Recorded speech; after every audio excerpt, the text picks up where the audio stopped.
the internet cafe ecosystem in Korea and in China validates esports in a way that cannot be validated culturally anywhere else. Like when you grow up in your social ecosystem, where you grow up when get out of school and you go to an internet cafe to play with your friends, is just something that validates the sport in a way that the West just doesn't have the same toolkit.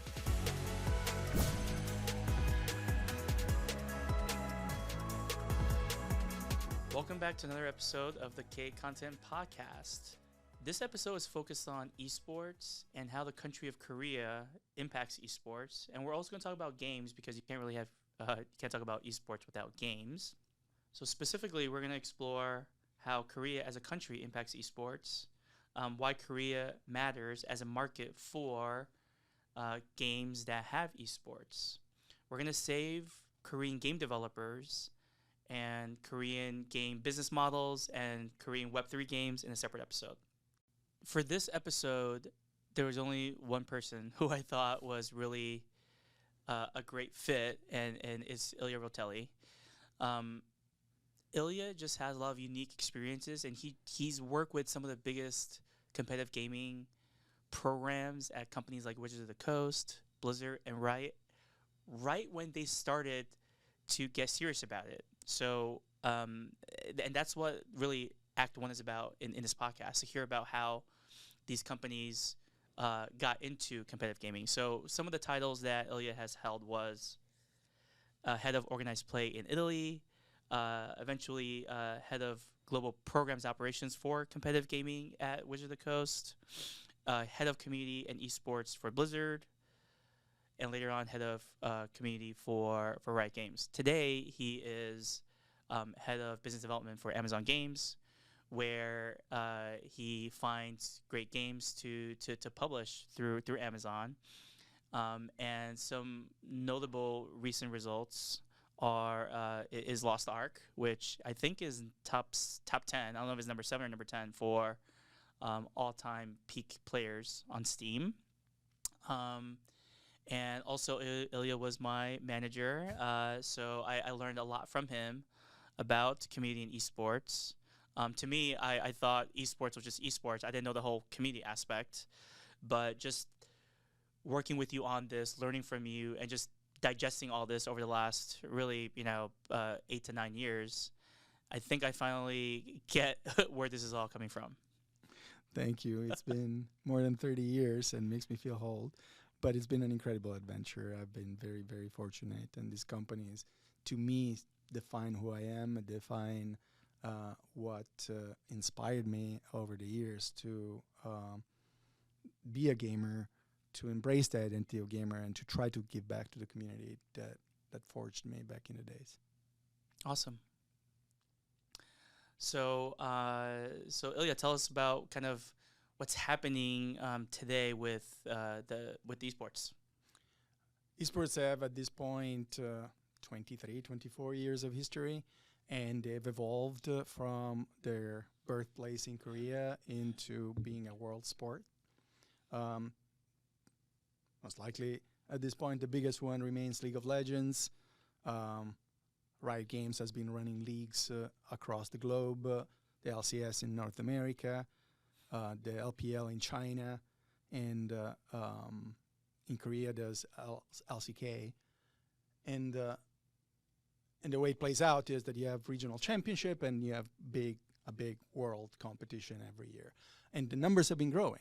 The league, the world championship has been growing year after year. I think the latest numbers for 2023 were 6.4 million peak viewers, which is an exceptional number. And at the same time, this is for everybody involved a moment of introspection for esports.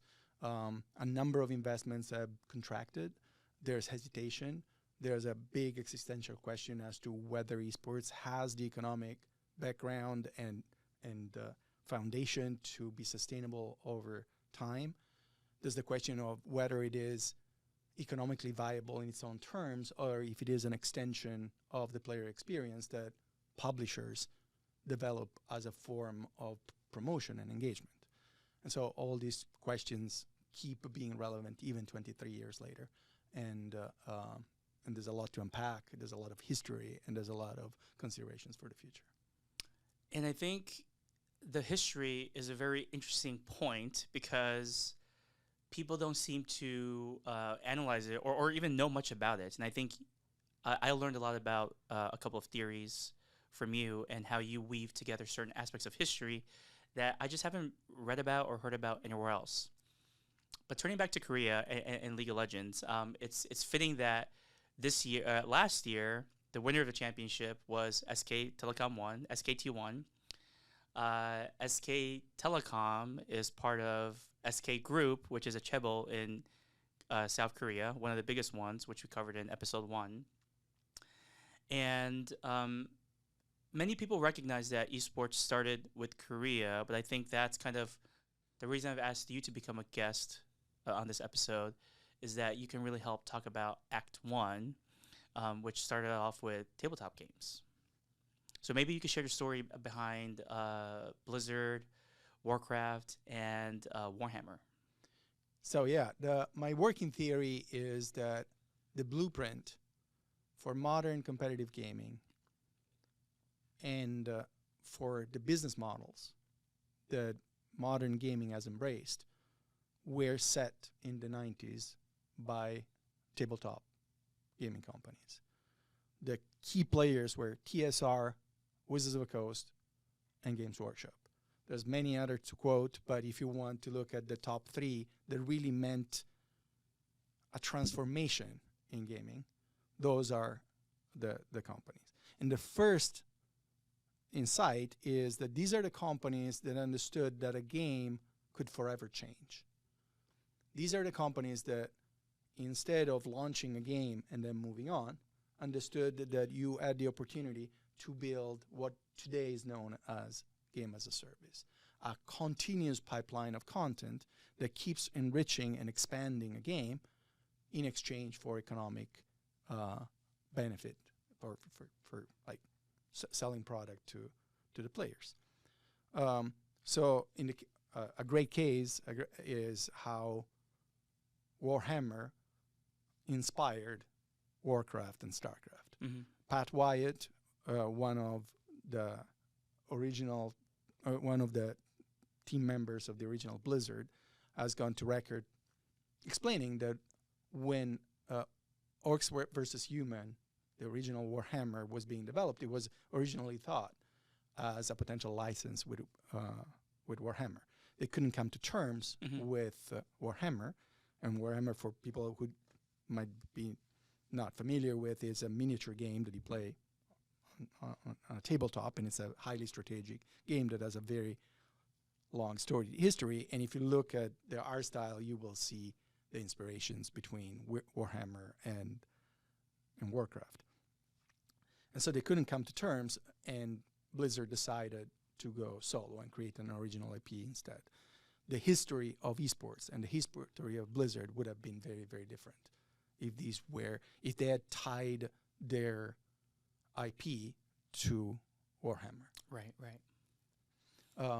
The other element, so games as a service came from Dungeons and Dragons, which was the forever game that kept on creating new adventures and new content for players, came from Warhammer, that kept on coming up with new units and creating new strategies and new opportunities, and came from Magic, the trading card game, that allowed basically anybody to become a game designer, design their own deck, and prove their theory in a competitive setting. So those were the famous 3 that pushed the game as a service back in the days on the tabletop front. And then competition, and organized competition at that, I argue, was first developed, and the blueprint for it was first brought to the modern world by Wizards of the Coast with Magic the Gathering and the Pro Tour.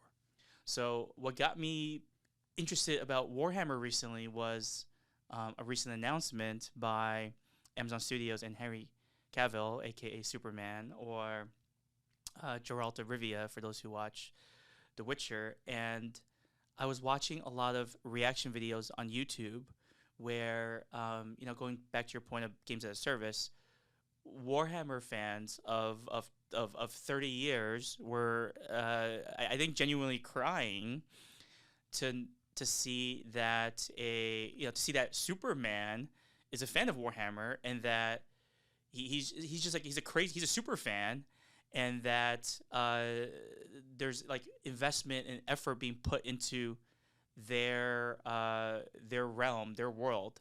And I thought, wow, that level of fandom I've personally only seen in League of Legends, which I've been playing for over a decade.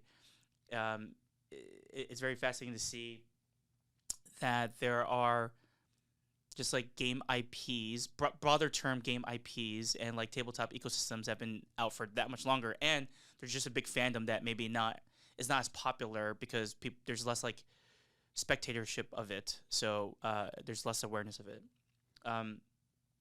The type of passion is what defined for us core gaming. The shift between something that I do to something that I am. A core gamer will define themselves as gamer.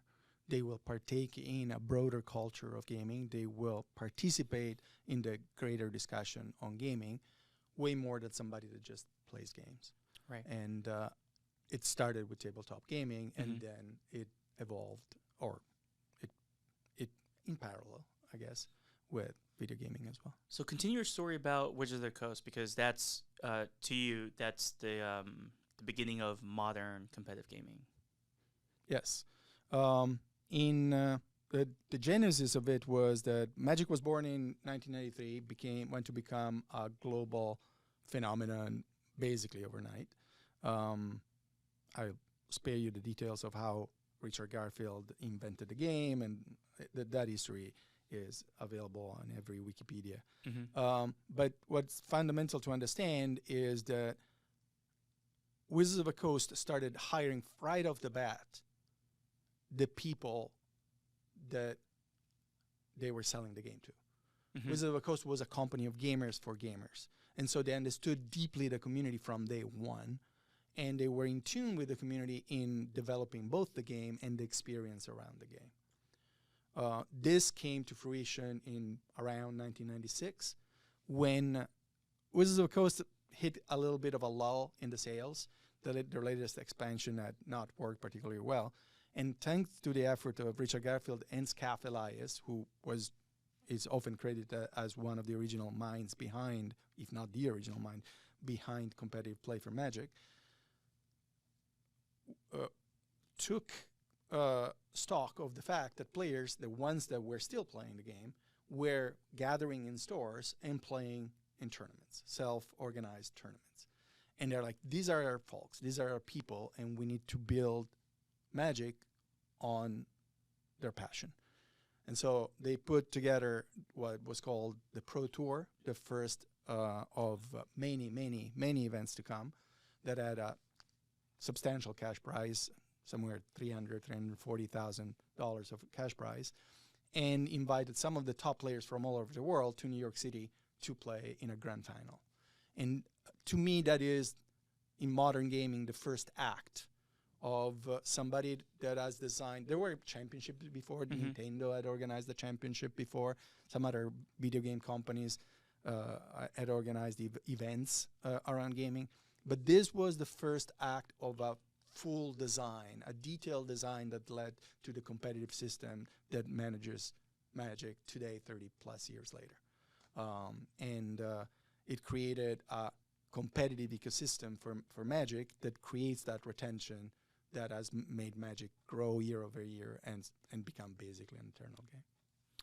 And just to put some numbers behind the Pro Tour, the first Pro Tour in 1996, the cash prize pool was $477,000. Okay, even more than I remember. Which today, in recent years, we're used to hearing like millions of dollars, but back then this was a significant number, and I think this caught the attention of not just the gaming world, but also I noticed that ESPN2 broadcasted the 1997 World Championship the following year.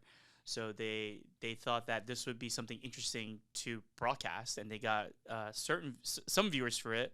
But ultimately, I think Magic as a spectator sport or game didn't really take off. But however, I found a quote from the Wizards of the Coast CEO at the time, Peter Atkinson, and he said, quote, "The ESPN2 program legitimizes Magic the Gathering as an intellectual sport." I find that word very interesting too, because in the last 10 years, there's been a lot of debates about having esports in the Olympics and what is a sport, and can chess be a sport, or what's an intellectual sport? And I think we're still dealing with that and hashing it out, like 20, 25 years later. So, can you explain a bit about the structure of the Pro Tour? Yeah, absolutely. So the basic intuition for Wizards of the Coast was that sports can be participatory, they can lead to viewership, and they can have both. Mm-hmm. Magic, turns out, is more of a participatory sport than a sport that is fun to watch. There's viewership for Magic, but nowhere near the size and scope of the viewership of a League of Legends, because League of Legends is just way more spectacular, way more dynamic, requires less ability to read what's happening in the game. Magic is a lot more like chess. Either you're deeply connected with how the strategy plays out, or you're going to have some trouble just following what's even happening, right? And the same way, like sports, like if you think about American football, I would never dare or imagine to go in a field and try to play American football. I'd be crushed in 5 minutes. But I love to watch it. And at the same time, soccer, which is popular all over the world, Americans seem to prefer playing it than watching it. So clearly, every sport can have a participatory or a viewership component that is heightened and can even differ market by market. For Wizards of the Coast, it was all about building the participatory aspect of the game. And they understood right off the bat that in order for that participatory element to be relevant, they had to build all tiers of competition. Instead of focusing only on the Pro Tour, Wizards of the Coast made serious efforts to organize grassroots tournaments in every hobby game store in the world. This led eventually to creating Friday Night Magic. Friday Night Magic became the engine of Wizards of the Coast organized play, in which every Friday you could go to your local store and know that there was a tournament happening. It was less about the competition, and it was more like your community kind of weekly meet up with your friends to play poker, right? Like it has the same dynamic. You see your friends, you belong to the community, and yes, you're competing. Somebody will win some promo cards at the end of the day, but it's very light. It's more about the social element of it. The ones that do care about competition a lot emerge from this system and start going through different tiers of the competitive system, which has changed over the years. Back in the days, you could go to qualifiers. It was a big, like 200, 300 people tournament in which the winner would be invited to the Pro Tour. Or you could go to state championships, or you could go to regionals, nationals. There were all sorts of different tiers of competition defining different needs for different community. But at the end, the aspirational value was you could be sitting at the Pro Tour table. You could be winning a sensational amount of money.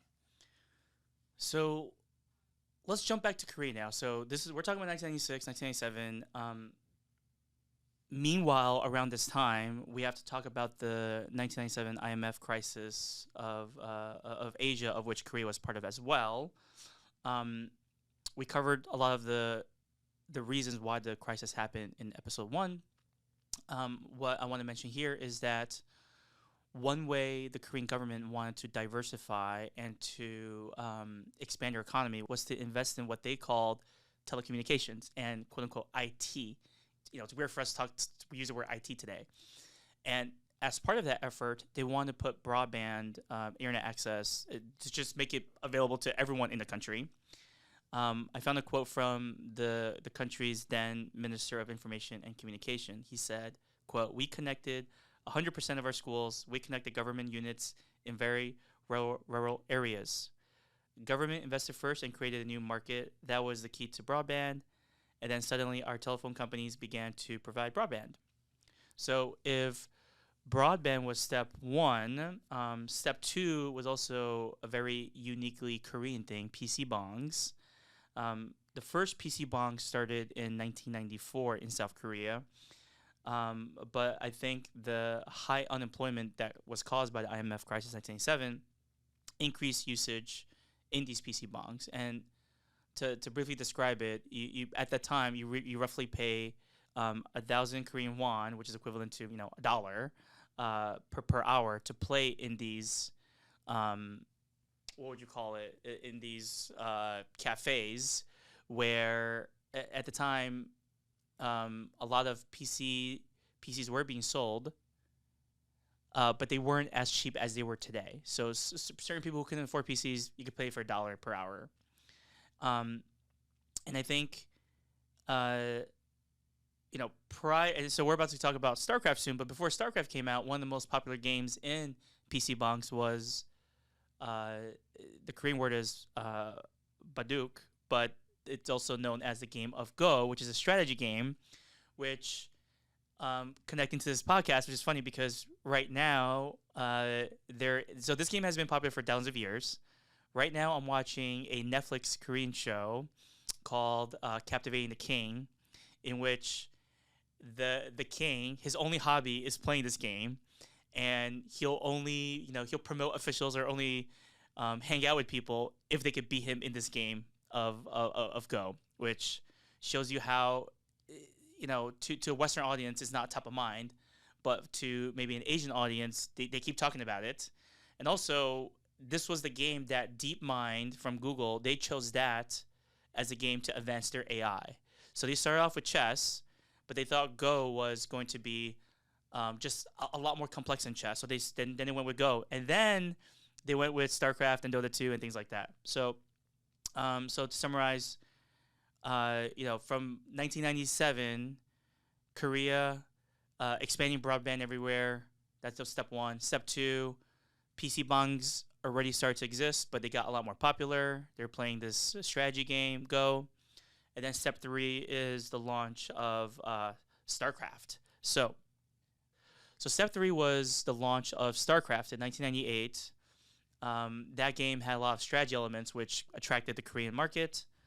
By 2000, Korea formed KESPA, which is the Korean Esports Association, the first country-level ministry focused on esports. I also digged up the number from 2023. So in 2023, KESPA is still investing in esports, and they've allocated 1 billion Korean won to building another esports stadium. So that kind of shows another theme in this broader podcast, which is the Korean government, once they invest in something, they really do it for a long time. And I think we see some of the positive results from that. So let's talk about StarCraft, which is a big topic in itself. So I joined Blizzard Entertainment in 2010. I joined as a global director for community and esports. And the community side of things was fairly massive. At that point, Warcraft had been obviously driving billions of hours played globally, and the community team for Blizzard was one of the most sophisticated, complex, and well-organized teams in gaming. So there was not a lot of work on that front for me to do. They were self-sufficient, they were great, and if anything, there was a lot for me to learn on that side. On the esports side, not so much.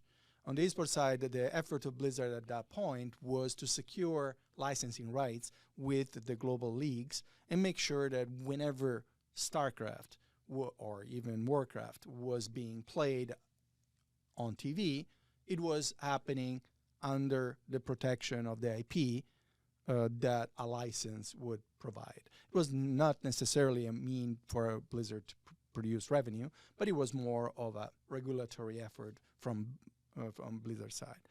But Blizzard had appetite for esports. Mike Morheim, who had a huge passion for StarCraft, was really looking forward to see whether Blizzard could do more to support the player base. And so when I joined, I went to work to figure out what Blizzard's role in esport could be. Blizzard at that esport at that point was eminently a Korean experience that had splashed all over the West thanks to the efforts of independent esport organizations such as MLG, DreamHack, OGN, ESL. OGN is Korean. ESL and DreamHack and MLG and others. And but they were not receiving particular, like Blizzard was trying to figure out what the relationship with these organizations were. Mm-hmm. So what I did was pitch something called the World Championship Series for StarCraft.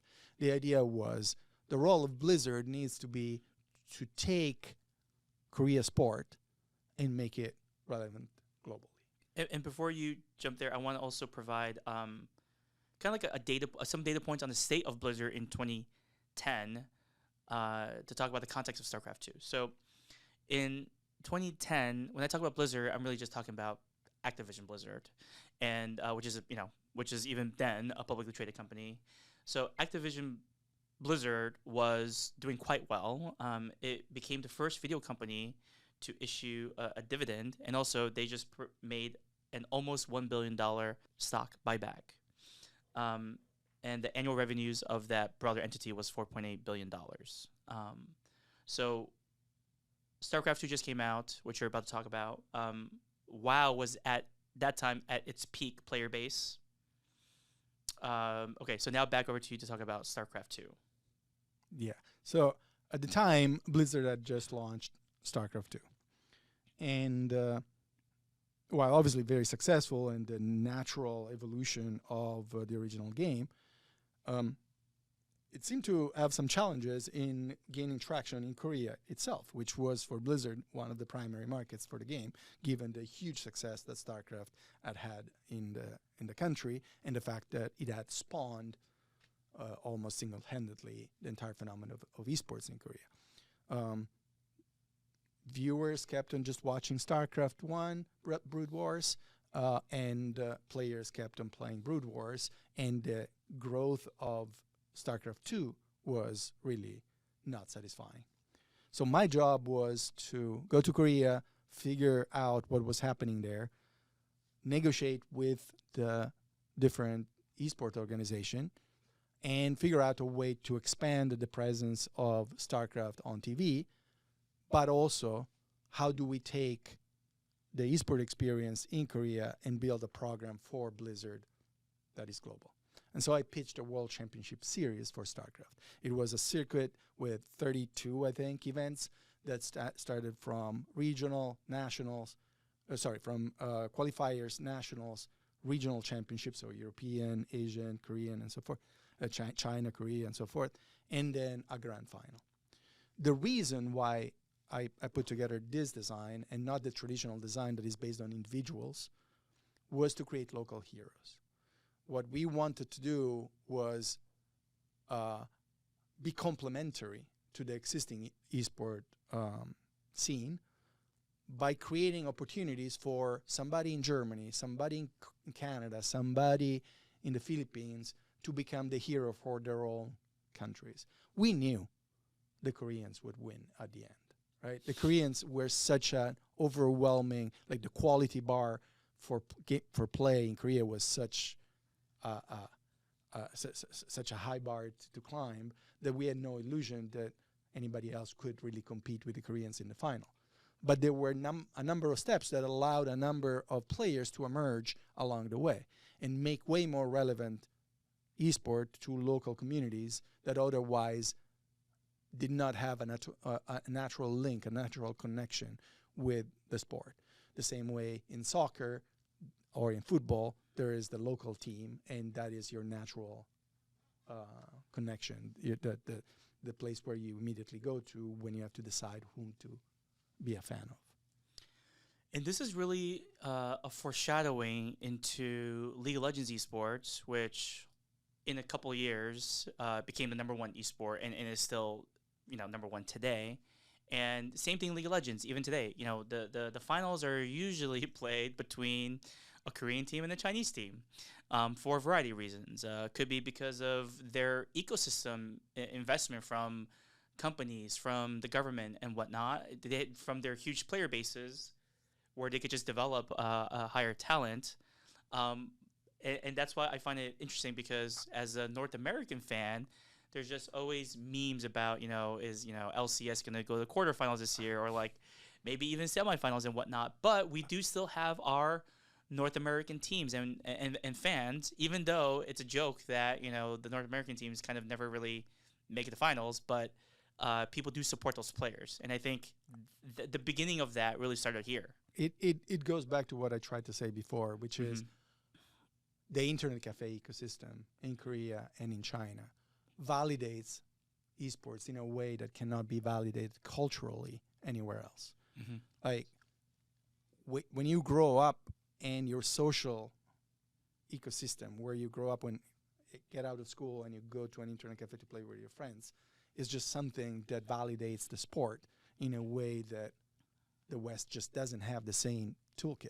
That's why Magic works, because it works in the hobby game stores and creates community, creates identity, creates an aspirational drive from the very beginning. And so the game gets treated way more seriously because it's a matter of identity, not just something that you do.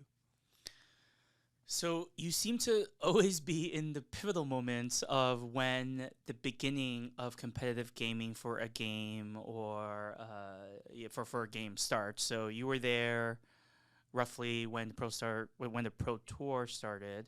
You joined Blizzard before, and you helped launch the WCS, and then next you joined Riot. Kind of around when they're starting to think about making the World Championship and their brother esports organization. But before we jump into what you did on the Riot Games front, I do want to talk briefly about the connection between community and esports, because I don't think, I haven't interviewed everyone, every company, but I think you championed that model at Amazon Games, especially when I was there, and I think it's a unique model. Not every company connects community and esports.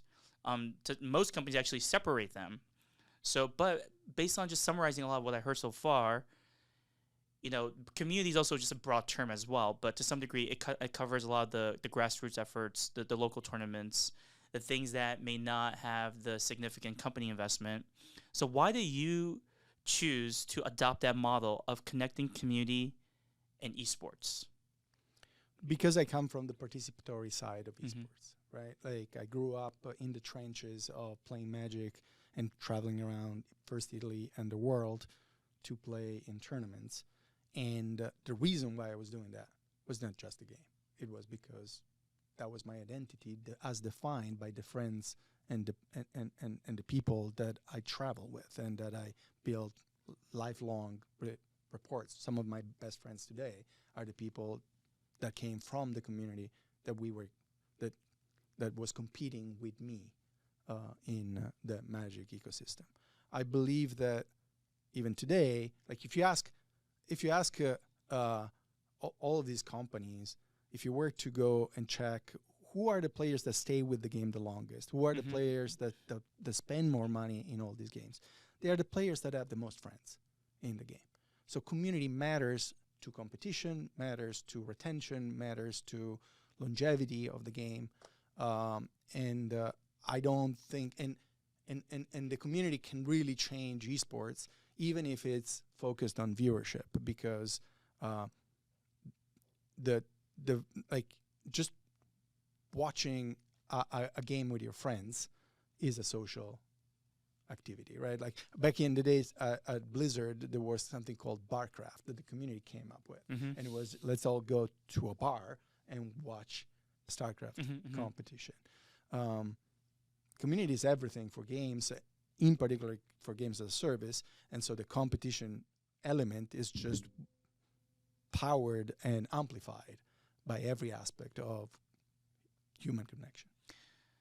And I think community is such a interesting team concept in game companies because to some degree it's very hard to prove, which is why I think this is a great time to talk about Riot because they just dived in and there's no like hard metric to prove it. Maybe even today they have some numbers, but I don't think anyone has proven direct number of like something you just said, right? Because anecdotally, I still play League of Legends mainly because my friends still play. Because if they stop playing, like, you know, recently I've been playing Power World because they stopped playing League of Legends and I don't want to play alone. I'm like, all right, fine, I'll play Power World, even though I don't really like the game that much. So I just hang out in Power World and I'm just sitting at the base, like mining ore, but I'm just there to chat with them. So it kind of goes back to what you said, like, instead of like Friday Night Magic, we just meet on certain days during the week and we're like, hey, let's just go play Power World. I'm like, okay, so are you guys bored with this game yet? Because then we just go play League. Like, no, let's play this for a couple more weeks. So I'm kind of stuck with it because my friends are playing it. Community, like, kind of game companies don't want to invest in community because it's hard to like. It's like fluffy. Yeah, it cannot be proved. Right. That was the topic. Yeah. So if you think about these companies that we talked about, Wizards of the Coast, Riot, Blizzard, they didn't need proof. Right. None of them need proof because they were gamers. The people in the companies at the time were coming from the community. They intuitively understood community.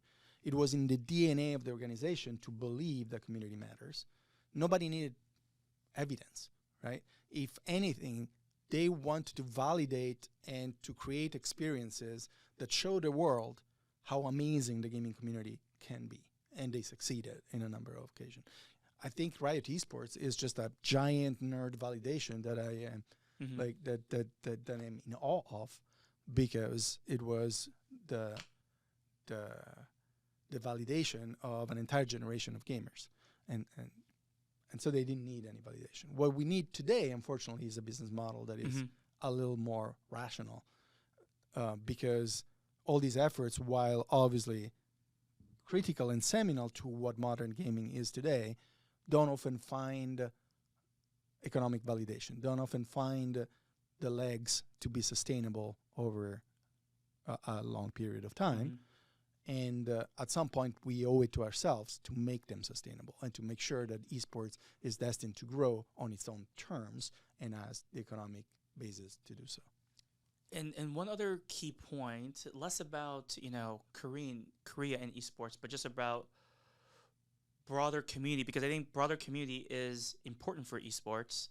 I think a key point that not many people know about is what you just said. So Wizards of the Coast, Blizzard, and then Riot, it's kind of related to their community strategy. They hire from their community. Not everyone, but you know, a decent amount of people.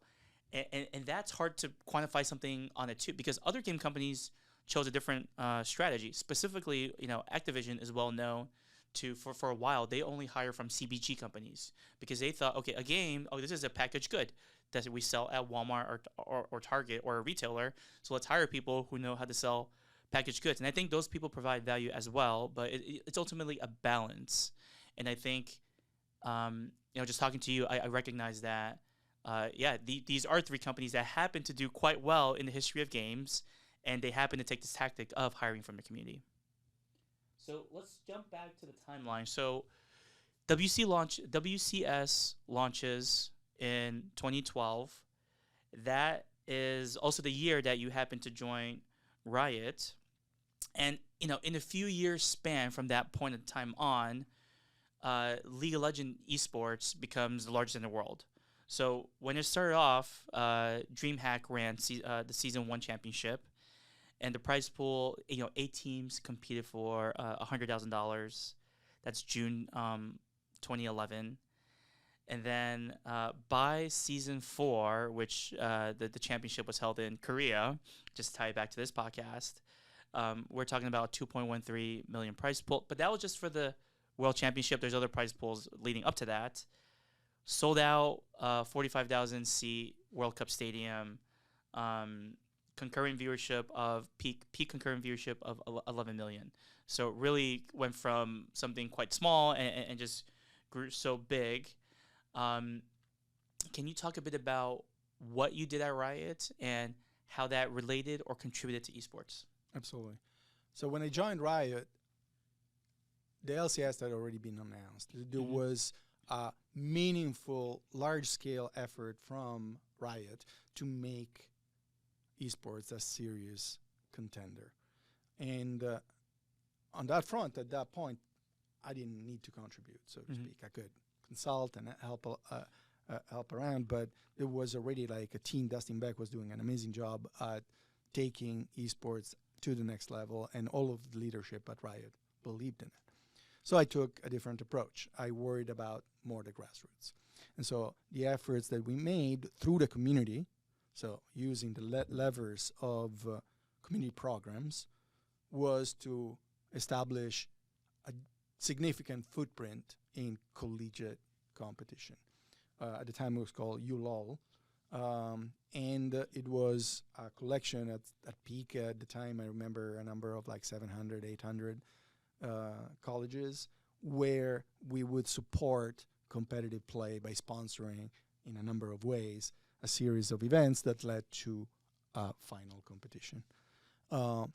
It's one of the most gratifying programs I've ever built back in the days because it the level of professionality, the level of passion that you could find in colleges was mind-blowing. If you went to a Lone Star Clash and saw which was one of the major events in Texas, in Austin, and you saw what the students were on their own terms and basically with no means were able to put together, you were like, this is the League of Legends community, right? Like this is the core of what the community can do, even with no particular means. And so I wanted to invest in that and focus on creating that competitive level.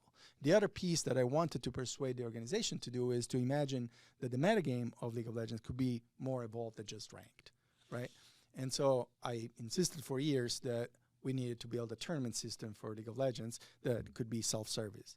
There were a number of organizations, Faceit and more, that were trying to build the ability for people to play in tournaments, but there was nothing really built in the client itself of League of Legends.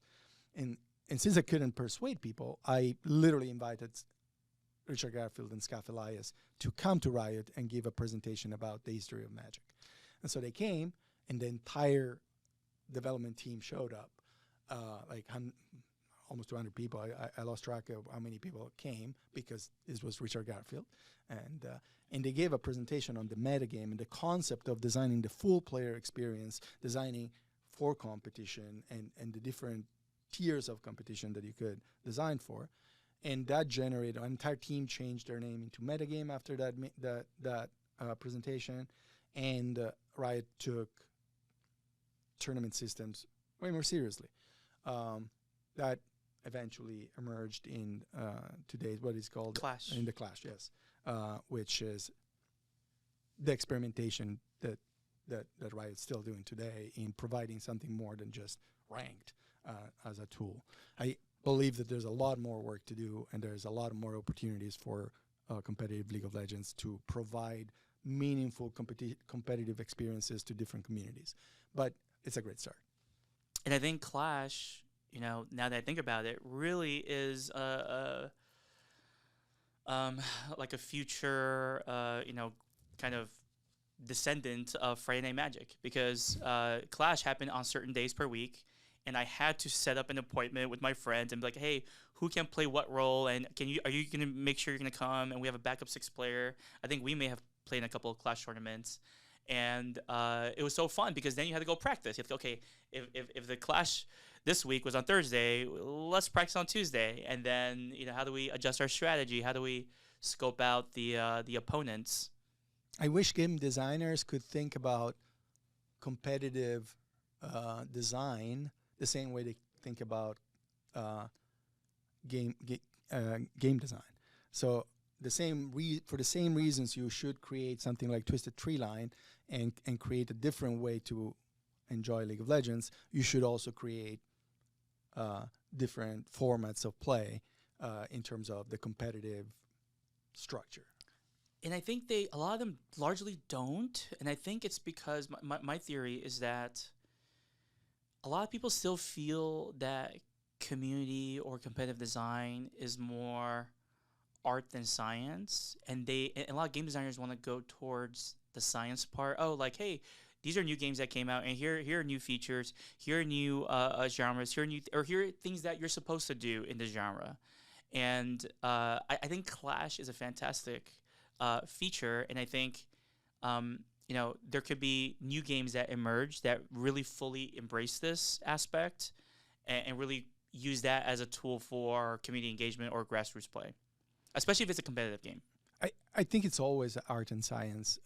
You cannot prove your theory until you execute, right? And so before you prove your theory, it's art.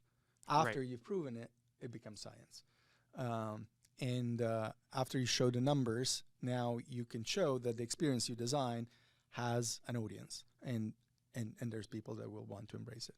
And that's the same for a game. You will not know if your game is going to be successful until you put it in front of actual humans to play it. One last story about League of Legends and Korea, and then let's talk about maybe some of the solutions or paths forward for global esports. So one fitting story about to kind of cap this League of Legends story and Korean esports is my first task when I was an intern at Riot was to go to a website called Game Tricks. The website is all in Korean, and I think at the time maybe Chrome had like an English translator, or maybe I had to just go do it myself manually. And my job every day was to track what percentage of PC bongs were playing League of Legends. And I honestly didn't know why it matters so much, but it mattered a lot to the executives in the company. And especially Dota 2 just recently came out, and my manager was like, hey, check Dota 2 stats versus ours, because they were worried that, Korea as the bellwether for competitive games, if Dota 2 toppled League of Legends, that would be a bad omen. Dota 2 never did. In fact, the next quote-unquote competitive game that did beat League of Legends in the PC Bang charts was Overwatch in 2016. I mentioned the story because I just checked Game Tricks today, and League of Legends is being played in 41% of all PC bongs. It is number one by far. The second game was at, I think, 7 to 10%. And I think that game was Valorant. So that's another Riot game. So it's funny that after all these efforts of tracking and all these leagues starting and dying, and at the end of the day, back in 2013, I looked it up. It was League of Legends. And then today, February 2024, I looked it up. It's still League of Legends. It goes back to your point about games as a service, investing in community, investing in things maybe without the most clear, direct attribution and KPIs. Riot did all of that. I don't know what percentage we can credit to community, to esports, but in terms of output, it's still the number one game in Korea. And in terms of esports, it's widely acknowledged it's still the number one esport that's still surviving compared to the rest. So let's talk about maybe some of the what can we learn from all of this, given that the other leagues that we thought might do well, like Overwatch, has shut down. Overwatch League has shut down. A lot of people are wondering what's going to happen with Call of Duty League. So yeah, what do you think about maybe not a specific league, but what do you think about broader esports? What did we learn from the history, and what can we apply going forward? How do we solve esports? Right. This is my entire thesis. This is my entire point. The same way we can look at the past and we can look at the history of tabletop gaming and see the playbooks that were developed in the 90s by these companies, I think you can find the solution to esports in those playbooks as well. It's not super easy, but let me give you a couple of examples. As a company, I can choose a complete laissez-faire approach. I can say anybody can organize their esport leagues. Go nuts. You have our blessing. Go do it. Valve with Dota seems to embrace this approach, right? Like, let's just let the community drive the esport experience. At the other end of the spectrum, you can say only we do esports for our game. Nobody gets to organize any significant event, broadcast without the rights from us, and we're going to be protective of those rights. We organize all the tournaments. We build the ecosystem because we want the highest quality bar for our players. Let's imagine that these are the two extremes, right? Complete laissez-faire, complete control. I believe that Wizards of the Coast, with Magic, found the closest to an efficient and sustainable system that sits somewhere between those two. And I also believe that the video game industry has yet to embrace those same principles. And I'll give you an example. Friday Night Magic. If I go to Friday Night Magic, if I go to the local hobby game store here in Seattle on Friday, I know that there's going to be a tournament. Even today? Today is not Friday. No, I mean, even like, Yes. oh, wow, okay, No. wow. On Friday, I Okay. can go to a local store and go participate on in a Friday Night Magic event. When I play in that experience, I have the perception that the name of the program, how the program works, the rewards that I get out of the programs are all provided to me by Wizards of the Coast. That is a Wizards of the Coast sanctioned event that is delivered to me thanks to Wizards. And whether I play here or I play in Tokyo or I play in Rome, it's the same experience because Wizards of the Coast designed that experience. They know how the tournament works. They know what the reward for the tournament is going to be. And the point system that has varied over the years attached to that tournament is the same globally. So it's a Wizards of the Coast event. How much has Wizards of the Coast paid for that event? Very little. There's hundreds of thousands of these events globally in the world, and it's 30 years later, and it's still running, and it's still the biggest organized play system that exists, right? Wizards of the Coast pays a fraction of the cost. Wizards of the Coast does organize events, but it's only the top of the pyramid that they organize directly. So that is a great balance. You set the quality bar by creating the peak of the competition and organizing it yourself. You own the branding and the player experience design for everything else, but you work with the ecosystem to deliver the different tiers of competition. I argue that the first video game company that fully embraces that notion and manages to work with the ecosystem and understands that they don't need to pay for all of it, but they can pay for a piece of it and then support the ecosystem to do its thing will be the one that will be able to take participatory and viewership esports to its full fruition. And I don't think anybody has done it yet. I think, let me summarize. I think this makes a lot of sense because, so we said that League of Legends Esports is still doing well. That's because Riot's still investing a lot of money. Publicly, they've already said, the folks that have led their esports teams, that, hey, they need to get towards more profitability or at least break even.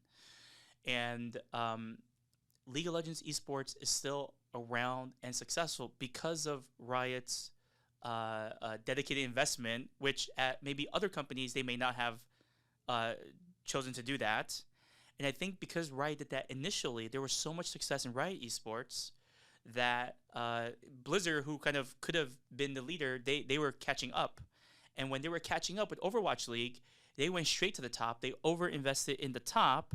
And I remember, I love Overwatch. And then when I was playing it, I remember the lack of local tournaments, collegiate. There were just, you go on Reddit, the collegiate, the local people were just complaining, hey, we want to participate. How do we even do it? And I think Blizzard took the wrong lesson, and they were they put minimum resources there, whereas they focused everything to the top, which actually was not sustainable because people didn't learn the lesson from Magic, which was the grassroots part. And I think people didn't learn the lesson because there wasn't this viewership component to it, so people didn't really know how big it was, because I don't play, so I don't go to my local hobby shop. I can't see how big it is, although I might just check it out tomorrow just for fun at this point. So that's a great theory. I do think that it seems like so simple, but so hard to do from like a business perspective because it doesn't seem like the obvious thing to do. There's a clear answer. You know the saying, to a hammer, everything is a nail? Right. If you're a game developer, if the core of what your skill set is to make games, to transition to manage human networks is a huge skill set gap that you need to somehow embrace. And it cannot be the community team will take care of that. Right. The leadership of your company, the same way Wizards leadership, Scaff Elias, Richard Garfield, Peter Atkinson, all these people believed in human networks because that's all they had. They didn't develop software, they managed human networks. And so you need to help a company and the leadership of a company to transition from being somebody that cares about delivering a game to somebody that cares about delivering a game experience. And the game experience requires the skill set to manage global, significant human networks. Totally agree with you. So let me summarize now the Korea's role in esports. So Magic was already doing competitive gaming around the same time, due to, we talked about PC bongs, broadband, and StarCraft coming out. StarCraft and the competition around StarCraft became very popular in Korea. It pretty much grew from a grassroots perspective for a decade until roughly when you joined Blizzard, to start investing from the company perspective. And whether it's because of that or for other reasons, Korea as a country, through their PC bongs, maybe because it's measurable, because they have this website that tracks it, has become a bellwether of competitive, primarily PC games, so that even today, if you're going to make a competitive PC game, you want to know how you're doing in Korea. And then the other aspect of this is, Korea still drives a lot of the epitome of generally most esports. Asia as well. Could be because of this government investment. Could be because of just the cultural aspect of where Asians, quote unquote, treat esports or games as a sport. So there's just more players, there's less stigma around it. And then going forward, I think a lot of games that want to get into esports, they're still going to continue to have their Korea strategy. They can't ignore it because there's still this narrative that, hey, if our competitive game hits it big in the PC bong or in Korea as a country, you can't really separate the PC bong from the country itself. That could be the kindling to a big game. And I think when I was looking at the stats this morning, games like Valorant could emerge bigger. I think Riot has taken a kind of a different approach to Valorant, where it seems more grassroots. They didn't just start off with, hey, here's the world championship, here's like $10 million. And I think it's yet to fully play out, but I think that's a promising path. They're kind of taking your path. What you just suggested. 100% agree. Yeah. 100%. The closest to taking stock of the different tiers of competition and providing support to those in gaming today is Valorant. Great. Is there anything else you want to mention? One thing maybe we could talk about is a big debate in esports is the monetization of in-game items and what percent of that should be given to esports teams. Game developers seem to want to give as little as possible. Esports team want as much as possible. What's the right framework to think about this? 100%. Again, Wizards of the Coast, Magic. Okay. If you go to a Friday Night Magic event, you know what you get? What? For winning or participating? Promo cards. Mm. In-game items, right? Like right. If you think about the most successful event in esports, which one comes to mind? Most successful event in esports? In terms of the economics of it. Economics for the players? Economics for the company that organizes. Maybe Dota? Correct. Because the organizer pays Valve money to host a tournament. Sure, but do you know how the international works? Oh, yeah, right. The international where I forgot what a percentage of, I think, international related in-game items are contributed to the prize pool. Yes.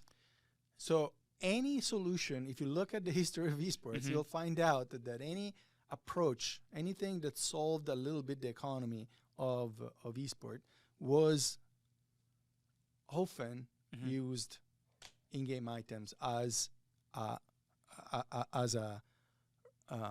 cheap or less or more cost-effective, I want to say, system to reward participants. When I was traveling around the world and I was being a Magic judge, I did also judging for Magic.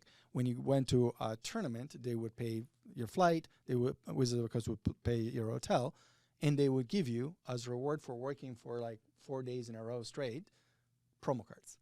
Those promo cards were worth a fortune in the secondary market.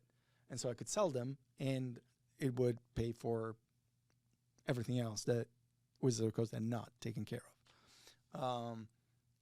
So one piece that is weird to me is how protective all these companies seem to be around in-game items because they sell them.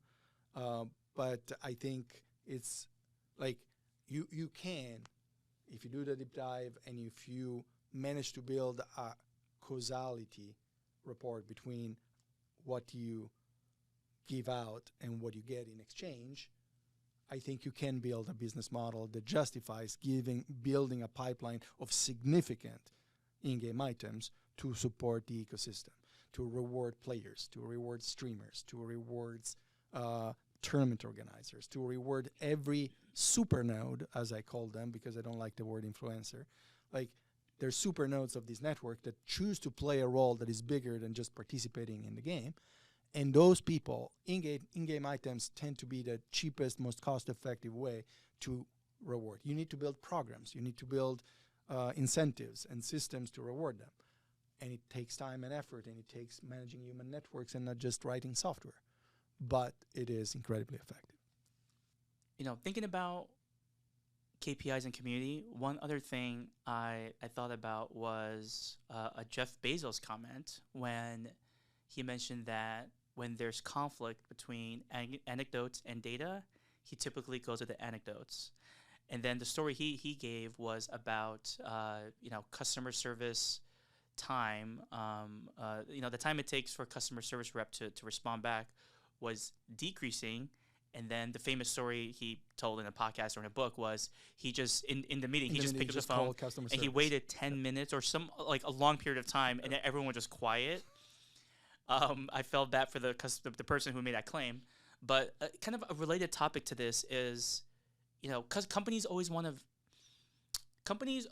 game companies typically cut first when there's a layoff or whatnot. It's probably marketing, it's community, it's customer support, and arguably that might not be the best idea, because when, especially during the heydays of Riot, when I used to just walk around, or even I went to like a BlizzCon. When you wear the Riot hoodie, oh my God, like people from every airport I've gone to, they would just come up and say how much they love the game, they love the company. It's hard to put a price to that, and you can't track that, right? I just thought about this because yesterday, for whatever reason, I don't even know why, I have like a Mr. Beast hoodie. So recently, I've been wearing just my Mr. Beast hoodie because it's colder here than in California. I just moved here. And I swear to God, everywhere I walk, people are like, nice hoodie. Oh, I love Mr. Beast. So, there's just two anecdotes from like 10 years ago versus now. Just the sheer community and fandom of then League of Legends and Riot Games and now of Mr. Beast. I can't measure every personal interaction. And, but it's there, and people do love these games as experiences to play with their friends, as brands. And, I think the companies that recognize that and they could probably invest in it, even without clear outcomes, are going to do quite well. Yeah. The tragedy is that at some point, these companies tend to introduce self-doubt, right? Like, they start on the right path. They're gamers. They make games for other gamers. They're part of the culture, and it transpires. It buys you the type of equity, the type of love, the type of passion that you cannot measure, and that comes from the community. You can see it. The anecdotes will pile up, but you don't have, okay, this is the ROI of the love that we have generated. But at some point, any game has a moment of crisis, right? At some point, you overspend. At some point, you overhire. At some point, you take some steps that are too far. Right. And and so you start asking yourself, we've been spending all this money, and we've been like investing on community, and we hiring all this like, well, and instead of asking the teams to be more efficient, to deliver more, to work on solutions together, the reaction is, we need. Sometimes it is overhiring, right? Sometimes it's just straight up overhiring, and there's nothing to do. Like, you're probably better off like right-sizing the company. But more often than not, these are like, now we need the MBAs, now we need the science, now we need the people with the numbers to give us the ROI for. Maybe not. Maybe you need to believe in the reasons that got you there in the first place, and double down on those. Expect more from your people. Raise the excellence bar. Deliver more to players, but don't change your ways. I think the Riot went through a 360 in this, and I think they're going, for example, back in some capacity with more maturity in the original direction that the company was, at least from the outside out. I'm not sure, but I wouldn't introduce self-doubt just at every time things start going south, because it kills the reason for success. Well, thanks for coming today. It was a great conversation on esports and Korea's role in esports. Thank you for having me.